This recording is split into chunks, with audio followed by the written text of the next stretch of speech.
Return to our top story, the continuation of Donald Trump's visit to the United Kingdom. More protests expected in Scotland today, where the president is staying at his Turnberry golf course. Let's speak to author and former editor of Breitbart London, Raheem Kassam. He joins us from Westminster. Very good morning to you, Raheem. Good morning. Is the special relationship still special after President Trump's visit to the United Kingdom, would you say? Yeah, I would say so. I think the trip has sort of reflected the strength of the relationship when it comes to, you have a situation where he was quite rude about Prime Minister Theresa May, and there were several things that I think especially the American press have picked up on, walking in front of the Queen and so on and so forth. But by and large, as far as I can tell, the policy conversations that went on, when you get down to specifics around the trade deal and so on and so forth, everything in that regard looks to be going rather well. So I would say that the special relationship is pretty much just fine, but it remains to be seen whether we will reciprocate on our side as we leave the EU as to whether we can do a deal with the United States. That will be fundamental, I think, to the future of the relationship. What do you think the administration will take away from this visit? Oh, look, I think they've been very happy with how things have gone, how the protocol has been. They were delighted with Chequers and with Blenheim, how the lengths to which the British government went to make the president feel welcome against, some quite hostile protests. And I don't have anything against that. But, of course, that creates a problem for government where they host him, so on and so forth. But the message that I'm getting out of the White House is that they're quite pleased with how the trip's gone. Do you think Theresa May's government can rely on President Trump, given that he said two different things when it came to Brexit and her strategy? I don't think probably in the long run that Theresa May herself can necessarily rely on the support of the administration. I will be quite honest about that.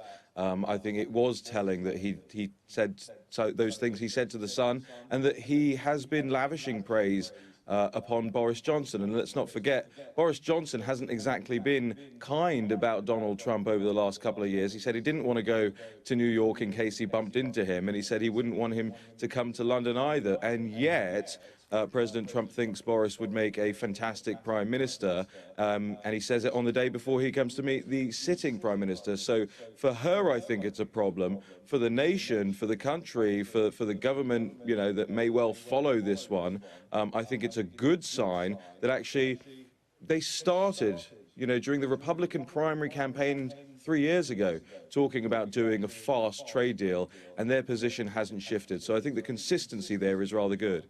He's playing golf in Turnberry this morning, then he's off to Helsinki for the summits with Vladimir Putin. Do you think he's somewhat playing to Putin's game by going and meeting the Russian president? Well, I think he's playing to a game of trying to de-escalate a situation that has been escalating rather quickly since, I guess, about 2012. I mean, a lot of people made fun of I think to-be Senator Mitt Romney when he said Russia was the United States' greatest geopolitical adversary a couple of years ago. Now, a lot of the political establishment, the newspapers, the think tanks, the foreign policy guys, they're all echoing his comments. I think the Trump administration is keen when they've got, a nuclear madman in North Korea, when they've got Middle East problems, they've got problems on their own southern border. I think they're keen to end the Cold War effectively. And look, if that requires meeting and shaking hands, that's perfectly reasonable in the realms of diplomacy. I don't think it means you have to agree. I don't think it means you have to walk away from it, having acceded to any of the demands from Russia. And of course, the 12 indictments of Russians in the United States accused of interference and meddling yesterday will add some drama to Helsinki. If it were me, honestly, I probably wouldn't go, but that's not who this president is. Because he's challenging the alliances that Putin seeks to destroy, and it comes off the back of the poison that we saw in Salisbury as well. He says one thing to the Prime Minister, and now he's off to the arch-rival, it seems, for this moment in time.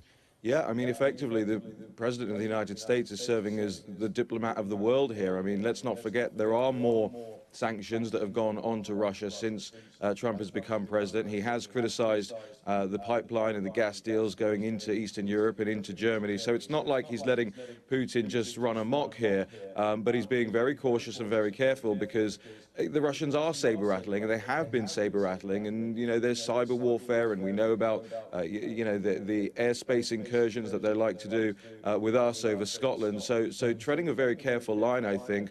And I look at the protests yesterday in London against President Trump, and I just think, you know, here's a man who's trying to avoid war. A lot of these people who are out protesting used to be anti-war. Sure, but the suggestion is he's showing more courtesy to adversaries as opposed to friends and allies. I think that is true, actually. I think you're right about to say that, because I think the friendships that the United States have had for decades now have been almost abusive relationships. He talks about the trade deficits that he has all across the country. But there are relationships that were formed after the Second World War. Sorry, Raheem. I was saying there are relationships that were formed after the Second World War that the United States endorsed. Yeah, absolutely. And times change, and you know, GDP figures change, and military sizes change, and I think he just wants to see those relationships rebalanced.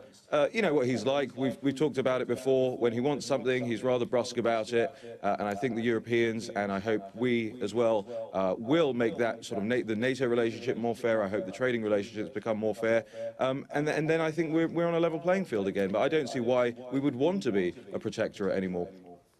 Raheem, your old boss, Nigel Farage, says he might return to frontline politics. Do you think he should? I bloody hope so.